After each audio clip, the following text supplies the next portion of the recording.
मुलांनो, आज आपण जी कविता बघणार आहोत त्या कवितेचं नाव आहे कणा।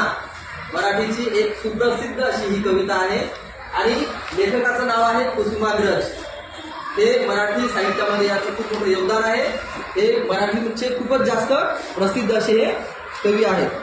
तर कवितेमध्ये त्यांनी खूपच चांगल्या पद्धतीने विद्यार्थी आणि शिष्याचं नातं कसं असतं हे दाखवण्याचा प्रयत्न केलेला आहे। तर कविता सुरू करूया।